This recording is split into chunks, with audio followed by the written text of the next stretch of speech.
بغیرت وہ ہوتا ہے جس میں غیرت نہیں ہوتی. دلال وہ ہوتا ہے جو دلالی کرتا ہے. نہ ہم نے غیرت کی کمی ہے، نہ کسی دفتر میں ہم نے جا کے دلالی کی ہے اس کی طرح. سیم صاحب میں نے نہ کبھی یہ الفاظ استعمال کیے. میں چاہتا ہوں کہ یہ تگڑا بنے، ادھر بیٹھے اور ہماری باتیں سنیں. ہمیں سنے ادھر آ کے بیٹھ کے، بغیرت نہ بنے. جناب اسپیکر، آپ سارا کنکلوڈ کرتے ہوئے اب بات کریں. ابھی بزنس فائنانس نہیں، میں یہاں پہ جو جرنلسٹ ہیں ان کے لیے میں کنکلوڈ اینڈ میں کروں گا، لیکن میں یہ بات کروں گا کہ یہاں پہ موصوف کو آگ کیوں لگی.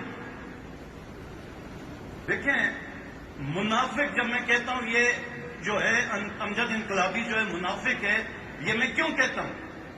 ادھر بیٹھ کے موصوف کہہ رہا ہے کہ آپ 1300 سی سی کی گاڑیاں لیں، تقریر کر رہا ہے، اور ادھر ہمیں درخواست دی ہے کہ ہم نے V8 کی V8 دے دو مجھے. میں نے صرف لا منسٹر کو کہا تھا کہ وہ V8 کی درخواست، تمہارے پاس کوئی ایک درخواست بھی آئی ہوئی ہے، اس پہ جناب انقلابی صاحب بھڑک اٹھا ہے.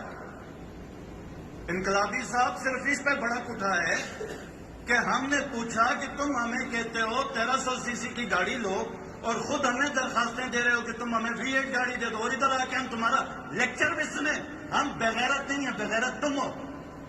تم بغیرت ہو اور تم منافق ہو اور تم دلالی کرتے ہو. ہمیں پتا ہے تم کدھر کدھر کرتے ہو. تمہیں سی ایم بننا تھا. ہم نے ہمیشہ تمہیں بھائی سمجھا ہے. تم جتنی منتیں دوسری جگہ پہ کرتے، آپ ایک دفعہ آگے ہمارے پاس ہی گڑگڑاتے، ہم چھوڑ دیتے تمہیں. ایک دفعہ ہماری منتیں کر لیتے. تم نے تو حق ملکیت کا بھی سودا کر دیا. ہمیں پتا ہے. تم نے کہا کہ مجھے سی ایم بناؤ، میں یہ بھی چھوڑ دیتا ہوں، میں وہ بھی چھوڑ دیتا ہوں.